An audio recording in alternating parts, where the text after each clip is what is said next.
your ultimate source for entertainment news.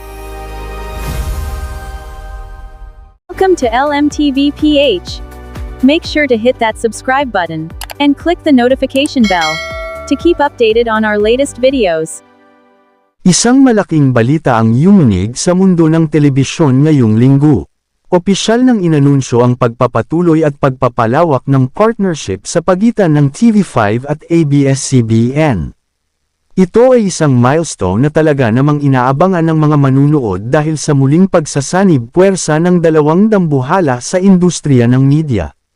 Sa ilalim ng Collab 2.0 na ito, mas pinalakas na programming ang hatid ng dalawang network. Kasama sa mga highlight ang pagbabalik ni Coco Martin sa Kapatid Network sa pamamagitan ng seryeng Sigabo, na mapapanood simula June 22, Monday to Friday, sa ganap na 8 p.m. Hindi rin magpapahuli ang batikang broadcaster na si Corina Sanchez Rojas.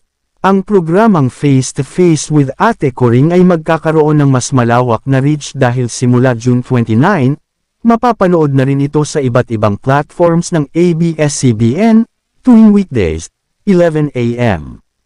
Ayon kay TV5 President and Chief Executive Officer, Guido Zabaliero, ang pangunahing layunin ng inisyatibong ito ay ang mas mapagsilbihan ang mga Pilipino.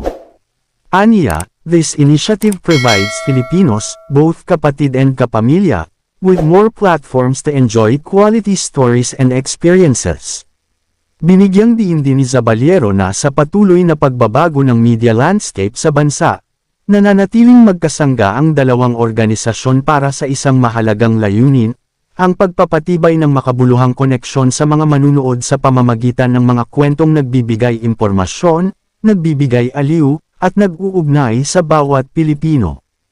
Kung ating susuriin, ang bagong lineup na ito, na tinaguriang Todo Max Primetime, ay naglalayong magbigay ng variety sa mga manunood.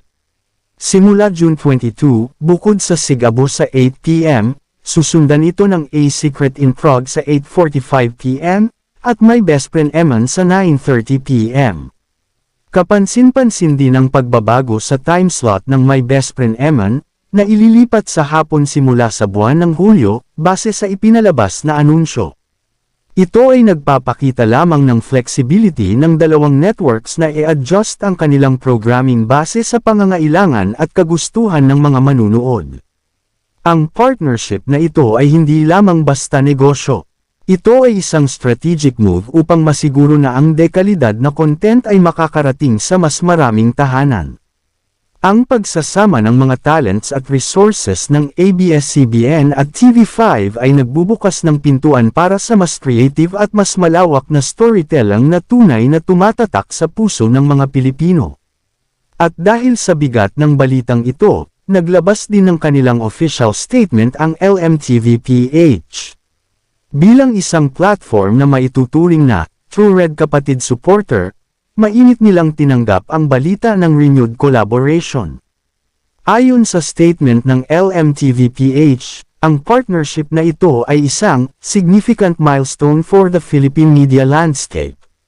Naniniwala ang LMTV-PH na higit pa sa business agreement, ito ay isang positibong hakbang patungo sa pagbibigay ng mas malawak na pagpipilian ng entertainment at public service programming. Dagdag pa ng LMTV-PH, we remain steadfast in our support for the Kapatid Network. We look forward to the upcoming programs, including the highly anticipated projects featuring top-tier talents, which promise to bring fresh energy to our screens. Sila ay naninindigan kasama ang ibang mga kapatid sa pag-welcome sa bagong kabanatang ito, at mananatiling dedikado sa kanilang papel bilang isang komunidad na nagse-celebrate ng pinakamahusay na bahagi ng Philippine media. Sa gitna ng kompetisyon, ang ganitong mga hakbang ay nagpapatunay na ang pagtutulungan ay susi para sa isang mas makulay at mas masiglang media industry sa Pilipinas. Ang mga manunood ang tunay na panalo rito dahil sila ang nakakakuha ng mas maraming dekalidad na palabas na nagbibigay aliw at inspirasyon. Abangan natin ang mga susunod na araw, partikular na ang June 22 at June 29, kung saan opisyal na magsisimula ang mga bagong yugto ng ating mga paboritong programa sa TV5 at iba't ibang platforms ng ABS-CBN, siguradong mas magiging exciting ang ating panunood. At hanggang dito na lamang ang ating update for today. Don't forget to check out our previous videos, and if you like this video, please like, comment and share. Maraming salamat sa inyong suporta at pagsubaybay.